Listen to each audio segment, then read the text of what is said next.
आज मैं तुम्हें उस नगरी की कहानी सुनाऊंगा जिसे स्वयं विश्वकर्मा ने ठाकुर जी के कहने पर समुद्र के बीचों बीच बसाया था। वह नगरी जहां की दीवारों में हीरे जवाहरात जे थे, जहां साक्षात लक्ष्मीपति श्री कृष्ण राजा बनकर निवास करते थे, द्वारका जिसका वैभव देखकर इंद्र भी लज्जित हो जाते थे। पर क्या तुमने कभी सोचा कि जिस नगरी के रक्षक स्वयं योगेश्वर कृष्ण हो, वह नगरी समुद्र में कैसे डूब गई? मेरे भाई, श्रीमद् भागवत और महाभारत के मौसल पर्व में इस विनाश का ऐसा वर्णन मिलता है जिसे सुनकर कलेजा कांप जाता है। भगवान कृष्ण गीता के 11वें अध्याय में कहते हैं, कालो अस्मि लोकक्षय कृत प्रवृद्धो, अर्थात मैं लोगों का नाश करने वाला बड़ा हुआ काल हूँ। जब काल आता है तो वह किसी को नहीं छोड़ता, चाहे वो भगवान का अपना ही कुल यदुवंश क्यों न हो। द्वारका के डूबने का रहस्य केवल प्राकृतिक आपदा नहीं था, इसके पीछे दो भयंकर श्राप थे। पहला श्राप दिया था गांधारी ने। कुरुक्षेत्र के युद्ध के बाद जब गांधारी ने अपने 100 पुत्रों के शव देखे तो उसने कृष्ण को दोषी माना।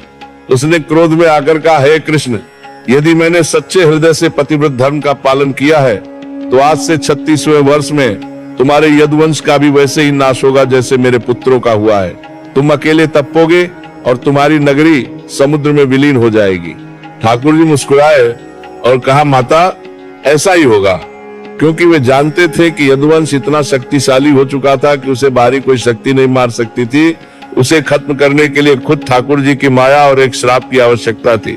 मेरे पागलों, दूसरा श्राप और भी विचित्र था। एक बार विश्वामित्र, कर्ण और नारद जैसे महान ऋषि द्वारका आए। सांब कृष्ण के पुत्र और अन्य यदुवंशी बालकों ने ऋषियों के साथ उपहास करने की सोची। सांब को एक स्त्री के वेश में सजाया गया और ऋषियों के पास ले जाकर पूछा गया, महाराज बताइए इस स्त्री के गर्भ से क्या पैदा होगा?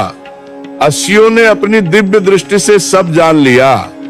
वे क्रोधित हुए और बोले, मूर्खों, इसके गर्भ से एक ऐसा मुसल पैदा होगा जो तुम्हारे कुल का विनाश कर देगा। महाराज जी कहते हैं, अरे, जब बुद्धि भ्रष्ट होती है तो इंसान संतों का अपमान करने लगता है, और संतों का अपमान ही साक्षात काल का निमंत्रण है। अगले ही दिन सांब के शरीर से सचमुच एक लोहे का मुसल निकला। यदुवंशी घबरा गए और उन्होंने उस मुसल को पत्थर पर घिस घिस कर चूर्ण बना दिया और समुद्र में फेंक दिया। पर वे भूल गए कि होनी को टाला नहीं जा सकता। उस चूर्ण का एक छोटा सा टुकड़ा समुद्र में रह गया, जिसे एक मछली ने निगल लिया।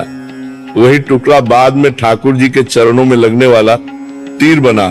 मेरे भाई, द्वारका का डूबना हमें यह सिखाता है कि अहंकार और संतों का अपमान बमे से बमे साम्राज्य को मिट्टी में मिला सकता है। द्वारका की वह भव्यता, वह सोना, वह वैभव सब एक पल में पानी के नीचे चला गया, क्योंकि वहां अधर्म ने प्रवेश कर लिया था। अब उस रहस्य की ओर भागते हैं जहां से विनाश की लहरें उठना शुरू हुई थी। द्वारका के डूबने का असली कारण केवल समुद्र का बनना नहीं था, बल्कि यदुवंशियों के भीतर का वह अहंकार और प्रमाद था जिसने उन्हें अंधा कर दिया था। श्रीमद् भागवत के 11वें स्कंद में वर्णन आता है कि जब विनाश का समय निकट आया तो द्वारका में भयंकर अपशकुन होने लगे। तेज हवाएं चलने लगी, चूहों की संख्या बढ़ गई और लोग एक दूसरे से बिना कारण झगड़ने लगे। भगवान कृष्ण सब समझ रहे थे। उन्होंने यदुवंशियों से कहा, भाइयों, अब द्वारका में रहना उचित नहीं है, यहाँ पे भयंकर उत्पात होने वाले हैं। चलो हम सब प्रभास क्षेत्र सोमनाथ के पास चलते हैं और वहां चलकर दान पुण्य और स्नान करते हैं। मेरे भाई, भगवान कृष्ण चाहते थे कि यदुवंशी अपनी शुद्धि करें, पर होनी को कौन टाल सकता है। प्रभास क्षेत्र पहुंचते ही यदुवंशियों ने वह काम किया जो किसी भी कुल के विनाश का सबसे बड़ा कारण बनता है, मदिरापान। गरुड़ पुराण और महाभारत में लिखा है कि यदुवंशियों ने मैरे नाम की नशीली मदिरा का इतना अधिक सेवन किया कि उनका विवेक पूरी तरह नष्ट हो गया। महाराज जी कहते हैं, अरे पागलों, जब इंसान के पेट में शराब जाती है तो उसके भीतर का पशु जाग जाता है। मदिरा के नशे में डूबे यदुवंशी आपस में पुराने झगड़ों को लेकर बहस करने लगे। सात्यकी और कृतवर्मा के बीच विवाद शुरू हुआ। देखते ही देखते वह बहस युद्ध में बदल गई। जिस यदुवंश को दुनिया की कोई सेना नहीं हरा सकती थी, वे आपस में ही एक दूसरे के खून के प्यासे हो गए। वहां एक और रहस्यमयी घटना घटी। जब उनके अस्त्र शस्त्र खत्म हो गए तो उन्होंने समुद्र के किनारे उगी हुई एरका घास उखाड़ ली। मेरे पागलों, ये वही घास थी जो उस मुसल के चूर्ण से पैदा हुई थी, जिसे ऋषियों ने श्राप दिया था। वह घास हाथ में आते ही लोहे के वज्र जैसी हो जाती थी। एक एक घास का तिनका तलवार और गदा का काम कर रहा था। श्री कृष्ण के सामने ही उनके पुत्र, पौत्र और भाई एक दूसरे को काट काट कर खत्म करने लगे। भगवान कृष्ण चुपचाप एक वृक्ष के नीचे बैठकर ये सब देख रहे थे। वे जानते थे कि ये काल का खेल है। गांधारी का श्राप और ऋषियों का वचन सत्य हो रहा था। जिस वंश ने धर्म की स्थापना में कृष्ण का साथ दिया था, वही वंश अब अधर्म और नशे के कारण स्वयं का अंत कर रहा था। देखते ही देखते हजारों यदुवंशी उस तट पर मृत पड़े थे। मेरे पागलों, द्वारका का यह भाग हमें यह सिखाता है कि जिस कुल में मर्यादा टूटती है और नशा प्रवेश करता है, उस कुल का रक्षक चाहे साक्षात भगवान ही क्यों न हो, उसका विनाश निश्चित है। भगवत गीता के दूसरे अध्याय में भगवान कहते हैं, क्रोधात् भवति सम्मोहात् स्मृति विभ्रमा। क्रोध से मोह और मोह से बुद्धि का नाश होता है। यदुवंशियों की बुद्धि का नाश हो चुका था और यही द्वारका के जलमग्न होने की पहली सीढ़ी थी। जब भगवान ने देखा कि बलराम जी ने भी योग के द्वारा अपना शरीर त्याग दिया है, तो वे समझ गए कि अब उनके भी इस लोक से प्रस्थान करने का समय आ गया है। पर अभी द्वारका का समुद्र में डूबना बाकी था, जिसके साक्षी अर्जुन होने वाले थे। अब उस मर्म स्पर्शी क्षण की ओर चलते हैं, जिसे सुनकर भक्त का हृदय भर आता है।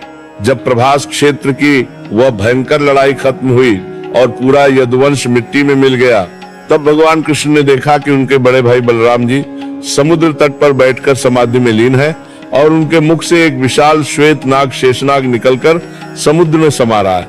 बलराम जी ने अपना शरीर त्याग दिया था। अब ठाकुर जी अकेले थे। वे एक पीपल के वृक्ष के नीचे बैठ गए और अपना बायां पैर दाहिने घुटने पर रखकर विश्राम करने लगे। उनके चरणों का तलवा कमल की पंखुड़ी जैसा गुलाबी और चमकदार था। उसी समय जरा नाम का एक शिकारी वहां आया। मेरे भाई, यहाँ कर्म का एक अद्भुत चक्र देखो। ये जरा कोई और नहीं बल्कि त्रेतायुग का बाली था, जिसे भगवान राम ने पेड़ के पीछे से छिपकर मारा था। भगवान ने बाली को वचन दिया था कि अगले जन्म में तुम मेरी मृत्यु का कारण बनोगे। गीता में भगवान कहते हैं, कर्मणो ह्यप्पिबोद्धव्यम, कर्म की गति बड़ी गहन है। भगवान स्वयं अपने पूर्ति कांदा कर्मकून कार्मिका बनाए नियमों का पालन करते हैं। जरा शिकारी को दूर से भगवान का पैर किसी हिरण की आंख जैसा लगा। उसने विषैला तीर छोड़ा जो सीधे ठाकुर जी के तलवे में जा लगा। जब वह पास आया तो चतुर्भुज रूप में भगवान को देखकर कांपने लगा और पैरों में गिर पड़ा। पर ठाकुर जी मुस्कुराए और बोले, जरा डरो मत, ये तो मेरी इच्छा से हुआ है, तू तो केवल निमित्त बना है। महाराज जी कहते हैं, अरे भगवान को क्या कोई तीर मार सकता है? वो तो अजन्मे है। पर उन्होंने अपनी लीला समेटने के लिए एक बहाना बनाया। इसके तुरंत बाद आकाश से दिव्य विमान आए और साक्षात नारायण अपने उसी दिव्य विग्रह के साथ परमधाम को प्रस्थान कर गए। अब शुरू हुआ असली हाहाकार। भगवान के जाते ही द्वारका अनाथ हो गई। अर्जुन, जो अपने मित्र और सखा से मिलने द्वारका की ओर दौड़ रहे थे, जब वहां पहुंचे तो नजारा देखकर दंग रह गए। वह नगरी जो कभी उत्सवों से गूंजती थी, आज वहां केवल विधवाओं के रोने की आवाजें आ रही थी। महलों में सन्नाटा था। द्वारका की गलियां सूनी थी। अर्जुन जब महल में प्रवेश किए तो भगवान की पत्नियां विलाप कर रही थी। अर्जुन का गला रुंध गया। उन्हें याद आया कि जिस कृष्ण के बल पर उन्होंने महाभारत जीती थी, आज वही कृष्ण इस लोक को छोड़ चुके हैं। अर्जुन ने निश्चय किया कि वे द्वारका की बची हुई महिलाओं और बच्चों को लेकर इंद्रप्रस्थ हस्तिनापुर जाएंगे। पर मेरे पागलों, द्वारका का अंत अभी बाकी था। समुद्र की लहरें बेकाबू हो रही थी। ऐसा लग रहा था जैसे सागर अपनी मर्यादा तोड़कर भगवान की नगरी को अपने भीतर समेटने के लिए उतावला हो रहा है। अर्जुन ने जैसे ही द्वारका के लोगों को बाहर निकाला और नगरी की सीमा छोड़ी, पीछे मुड़कर देखा तो एक खौफनाक दृश्य था। विशाल समुद्र की लहरें पहाड़ जैसी ऊंची उठी और देखते ही देखते सोने के महलों, रत्नों की सड़कों और उस दिव्य नगरी को निगल गई। अर्जुन खड़े खड़े देखते रह गए। वह नगरी जो कल तक वैभव का शिखर थी, आज जलमग्न हो चुकी थी। समुद्र ने केवल एक जगह छोड़ी, भगवान का निज मंदिर। महाराज जी कहते हैं, अरे द्वारका का डूबना ये सिखाता है कि संसार में कुछ भी स्थायी नहीं है। जब भगवान खुद अपनी नगरी छोड़कर चले गए तो तुम इस 2 कौड़ी के मकान पर क्या घमंड करते हो? अब उस रहस्य को समझो जिसे देखकर स्वयं महान धनुर्धर अर्जुन का अहंकार टूटकर बिखर गया। जब अर्जुन द्वारका की स्त्रियों, बच्चों और वृद्धों को लेकर हस्तिनापुर की ओर बढ़ रहे थे, तब रास्ते में पंचंद पंजाब के पास कुछ जंगली लुटेरों आभीरों ने उन पर हमला कर दिया। वे साधारण लुटेरे थे, कोई बड़े योद्धा नहीं। अर्जुन ने सोचा, अरे ये तुच्छ लुटेरे मेरा क्या बिगाड़ेंगे? मैंने तो कुरुक्षेत्र में बड़े बड़े महारथियों को धूल चटाई है। उन्होंने अपना दिव्य गांडीव धनुष उठाया, पर ये क्या, जिस गांडीव की टंकार से शत्रु कांप जाते थे, आज अर्जुन उसे छया तक नहीं पा रहे थे। वे अपने दिव्य अस्त्रों का आह्वान करने लगे, पर उन अस्त्रों के मंत्र ही वे भूल गए। श्रीमद् भागवत में इसका बड़ा मार्मिक वर्णन है। अर्जुन के देखते ही देखते वे लुटेरे यदुवंश की महिलाओं को उठा ले गए। अर्जुन के पास तरकश में बाण तो थे, पर वे खत्म होते जा रहे थे।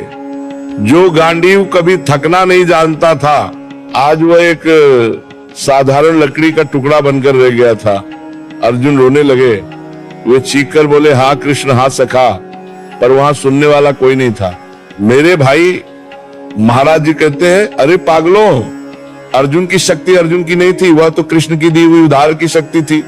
जैसे ही कृष्ण इस धरा से गए, अर्जुन के भीतर का तेज भी चला गया। यह हमें सिखाता है कि हमारे पास जो भी बल, बुद्धि या धन है, वह सब ठाकुर जी की कृपा है। जिस दिन उनकी कृपा हट गई, उस दिन तुम एक तिनका भी नहीं तोड़ पाओगे। जब अर्जुन खाली हाथ और निराश होकर महर्षि वेदव्यास के पास पहुंचे, तो उन्होंने रोते हुए पूछा, हे दस्युवर, मेरी शक्तियां कहाँ चली गई? मैं अपने सखा के परिवार की रक्षा क्यों नहीं कर पाया? तब व्यास जी ने एक बहुत गूढ़ बात कही। उन्होंने कहा, अर्जुन दुखी मत हो, काला सर्वम अलंकारा, यानी काल ही सब कुछ देता है और काल ही सब कुछ छीन लेता है। तुम्हारा कार्य समाप्त हो चुका था। उन शक्तियों का प्रयोजन धर्म की स्थापना करना था जो अब पूरी हो चुकी है। द्वारका का डूबना केवल एक भौतिक घटना नहीं थी, वह इस बात का प्रमाण था कि जब लीला समाप्त होती है तो रंगमंच को भी समेट लिया जाता है। द्वारका के वे सोने के महल और अर्जुन का वह गांडीव दोनों ही कृष्ण के निमित्त थे। कृष्ण के बिना वे सब शून्य थे। आज के वैज्ञानिक जब समुद्र के नीचे खंभात की खाड़ी द्वारका के अवशेषों को देखते हैं तो वे हैरान रह जाते हैं। वहां आज भी बड़ी बड़ी दीवारें और कलाकृतियां मिलती हैं जो यह सिद्ध करती है कि हजारों साल पहले वहां एक भव्य नगरी थी।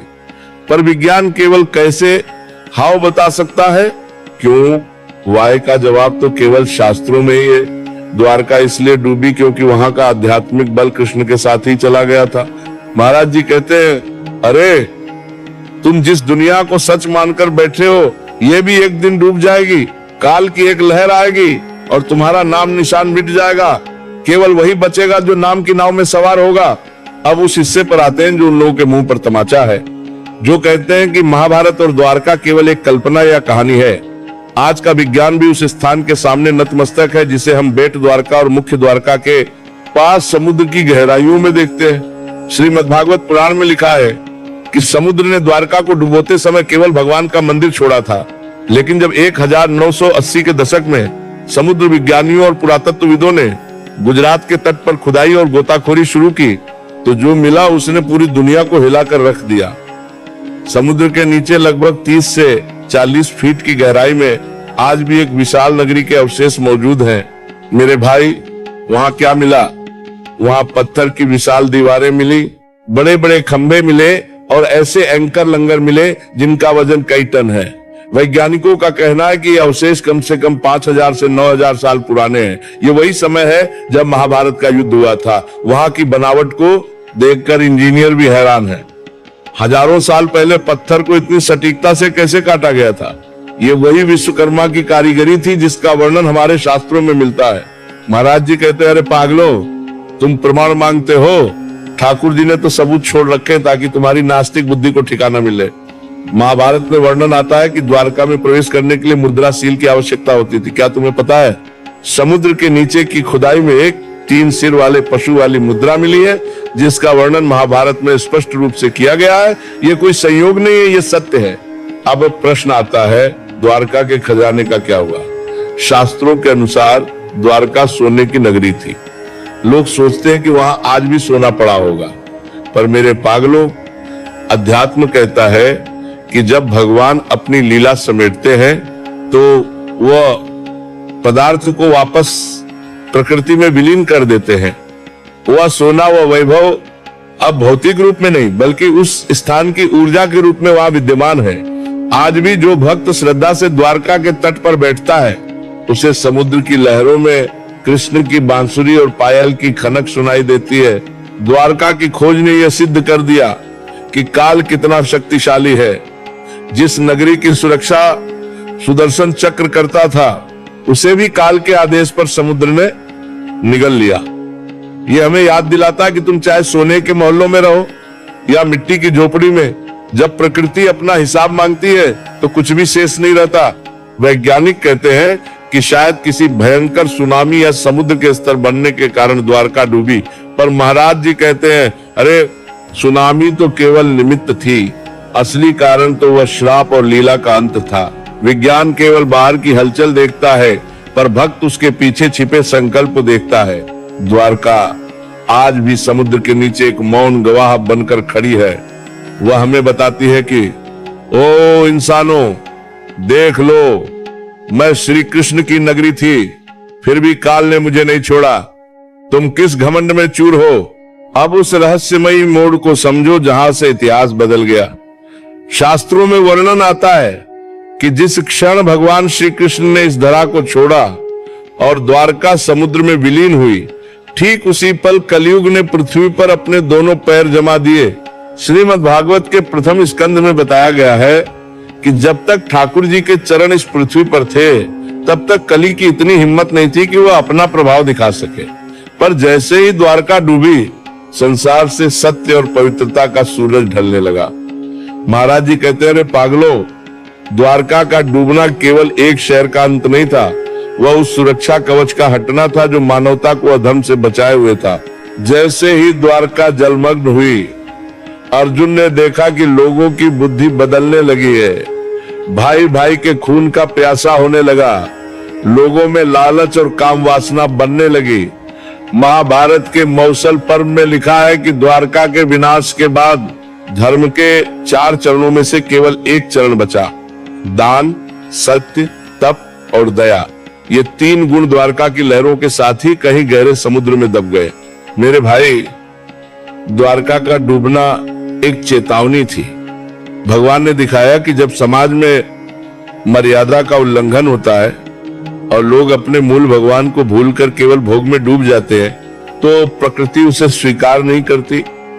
यदुवंशी जो कभी भगवान के सबसे करीब थे, वही सबसे पहले पतन का शिकार हुए, क्योंकि उन्हें अपने शक्तिशाली होने का अहंकार हो गया था। यहाँ एक बहुत गहरी बात सुनो। कई लोग पूछते हैं, महाराज जी, क्या भगवान चाहते तो द्वारका को बचा नहीं सकते थे? अरे भगवान तो सर्वशक्तिमान हैं, पर वे मर्यादा पुरुषोत्तम और लीला पुरुषोत्तम हैं। वे अपने बनाए काल के नियम का उल्लंघन नहीं करते। यदि द्वारका नहीं डूबती तो कलयुग का आना असंभव होता, और कलयुग का आना सृष्टि के चक्र का हिस्सा है।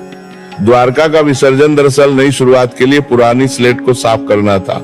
अर्जुन जब हस्तिनापुर लौटे तो उन्होंने युधिष्ठिर से कहा, भैया हमारा सहारा चला गया।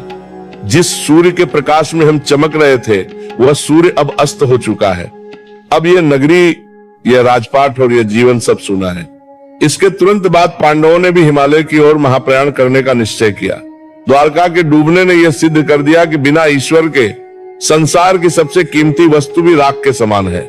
आज भी जब हम द्वारका के विनाश की कहानी सुनते हैं, तो हमें यह एहसास होना चाहिए कि हम कलयुग के उस दौर में जी रहे हैं जहां धर्म की लहरें हर तरफ उठ रही हैं। महाराज जी अक्सर कहते हैं, अरे तुम्हारी अपनी द्वारका ये शरीर और घर भी एक दिन काल के समुद्र में डूब जाएगी। क्या तुमने उस डूबने से पहले नाम का कोई किनारा ढूंढा है? द्वारका का विनाश हमें सिखाता है कि जिस वैभव में भगवान न हो वह वैभव बोझ बन जाता है। द्वारका सोने की थी, पर जब कृष्ण चले गए तो वह सोना भी बोझ बन गया और समुद्र ने उसे अपने भीतर समेट लिया ताकि वह फिर से प्रकृति का हिस्सा बन सके। अब उस रहस्य की ओर भागते हैं जो भविष्य के गर्भ में छिपा है। बहुत से भक्त पूछते हैं, महाराज जी, क्या वह डूबी हुई द्वारका कभी वापस बाहर आएगी? क्या हम फिर से उस वैभव को देख पाएंगे? मेरे भाई, भविष्य पुराण और श्रीमद् भागवत में एक बहुत बड़ी बात कही गई है। जब कलयुग का अंत होगा और भगवान कल्कि के रूप में अवतार लेंगे, तब सतयुग की स्थापना के समय पृथ्वी का स्वरूप फिर से बदलेगा। शास्त्रों में संकेत मिलता है कि जैसे जैसे धर्म बतेगा, समुद्र अपनी सीमाओं को पीछे समेटेगा। वह समय आएगा जब डूबे हुए तीर्थ फिर से प्रकट होंगे। पर महाराज जी एक मर्म की बात कहते हैं, अरे पागलों, पत्थरों की द्वारका प्रकट हो भी जाए तो क्या करोगे? असली द्वारका तो तब प्रकट होगी जब तुम्हारे हृदय में कृष्ण बैठेंगे। अब सुनो उस समुद्र का रहस्य।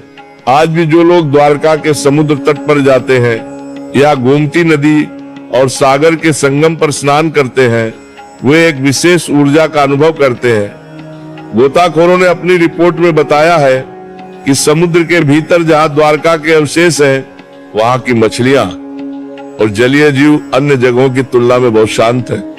वहां की लहरों में एक अलग तरह की ध्वनि सुनाई देती है। महाराज जी कहते हैं, अरे वह स्थान आज भी सिद्ध है। भले ही भौतिक रूप से नगरी डूब गई हो, पर सूक्ष्म रूप में आज भी वहां भगवान की लीलाएं चल रही हैं। इसे अदृश्य द्वारका कहा जाता है। कई संतों ने अनुभव किया है कि आधी रात को समुद्र की गहराइयों से शंख की ध्वनि और वेद मंत्रों का उच्चारण सुनाई देता है। यह इस बात का प्रमाण है कि जिस जगह पर साक्षात पूर्ण ब्रह्म के चरण पड़े हो, वह स्थान कभी ऊर्जाहीन नहीं हो सकता। एक और बहुत बड़ी बात जो आधुनिक विज्ञान को भी सोचने पर मजबूर करती है, द्वारका का चुंबकीय क्षेत्र। वैज्ञानिकों ने पाया है कि द्वारका के उस विशेष समुद्री क्षेत्र में चुंबकीय तरंगें बहुत सक्रिय हैं। क्या यह वही सुदर्शन चक्र का प्रभाव है? शास्त्र कहते हैं कि द्वारका की रक्षा के लिए सुदर्शन चक्र हमेशा तैनात रहता था। भले ही नगरी डूब गई, पर उस चक्र की सुरक्षात्मक ऊर्जा आज भी वहां के जल को पवित्र बनाए हुए है। मेरे पागलों, द्वारका का बार बार डूबना और फिर से चर्चा में आना हमें एक ही संदेश देता, परिवर्तन ही संसार का नियम है। कल जो समुद्र के ऊपर था, आज वो नीचे है। कल जो नीचे है, वो फिर ऊपर आएगा। पर इस ऊपर नीचे के खेल में जो स्थिर है, वो केवल कृष्ण नाम है। भविष्य पुराण के अनुसार जब सतयुग आएगा तो पृथ्वी फिर से रत्नों को उगलना शुरू करेगी, पर तब तक के लिए द्वारका समुद्र की गोद में विश्राम कर रही है। वो एक टाइम कैप्सूल की तरह है जिसने हजारों साल का इतिहास अपने भीतर संभाल रखा है। महाराज जी कहते हैं, अरे तुम द्वारका को समुद्र में क्यों ढूंढ रहे हो? तुम तो बस राधा राधा जपो, तुम्हारे हृदय में खुद साक्षात द्वारकाधीश आकर बैठ जाएंगे। और जिस दिन वो बैठ गए, समझ लो तुम्हारी डूबी हुई तकदीर की द्वारका फिर से खड़ी हो गई। हमने सुना कि सोने की द्वारका डूब गई, हमने सुना कि यदुवंश खत्म हो गया, हमने सुना कि अर्जुन की शक्ति चली गई, पर इस सब का तुम्हारे और मेरे जीवन से क्या लेना देना? मेरे भाई, ये केवल एक ऐतिहासिक घटना नहीं है, ये हर इंसान के जीवन का भविष्य है।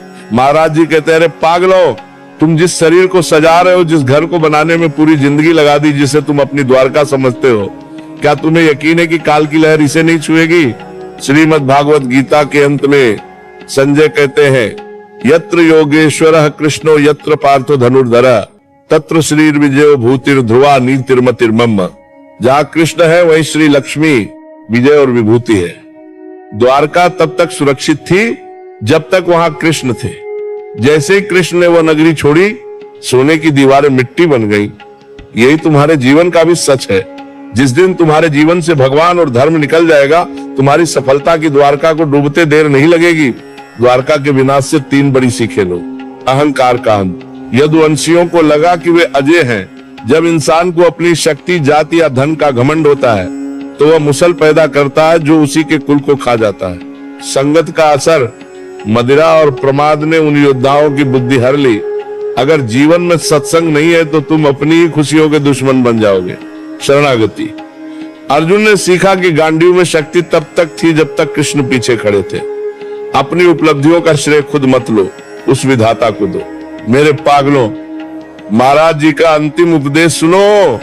अरे तुम समुद्र के नीचे डूबी द्वारका को देखने के लिए तड़प रहे हो, पर अपने भीतर जो कृष्ण बैठे हैं उन्हें नहीं देख रहे। ये दुनिया एक रंगमंच है। यहाँ द्वारका जैसी महान नगरी नहीं रही तो तुम्हारी और मेरी क्या बिसात। यहाँ केवल एक ही चीज स्थायी है, ठाकुर जी का प्रेम। द्वारका का डूबना हमें उदास करने के लिए नहीं बल्कि जगाने के लिए है। यह बताने के लिए है कि कलयुग में केवल नाम ही तुम्हारा वह जहाज है जो तुम्हें भवसागर में डूबने से बचाएगा। जब मौत की लहरें आएंगी तब तुम्हारा सोना, तुम्हारी डिग्री, तुम्हारा रसूख सब समुद्र के नीचे दब जाएगा। साथ चलेगा तो केवल वह राधा राधा का जप जो तुमने सच्चे मन से किया होगा। मेरे भाई, द्वारका आज भी समुद्र के नीचे है। वो सो नहीं रही, वह प्रतीक्षा कर रही है। वह प्रतीक्षा कर रही है उस समय की जब मनुष्य फिर से धर्म के मार्ग पर लौटेगा। पर तुम्हें उस बाहरी द्वारका की प्रतीक्षा करने की जरूरत नहीं है। तुम आज इसी वक्त अपने हृदय को द्वारका बना लो। प्रेम के आंसू बहाओ, नाम की ईंटें लगाओ और करुणा का सिंहासन सजाओ। फिर देखना साक्षात द्वारकाधीश तुम्हारे पास दौड़े चले आएंगे। जैसे समुद्र ने कृष्ण के मंदिर को नहीं छुआ, वैसे ही काल की लहरें उस भक्त को कभी नहीं छूती जिसके हृदय में राधा कृष्ण का वास होता है। बोलो श्री राधा वल्लभ, श्री हरिवंश। राधे राधे।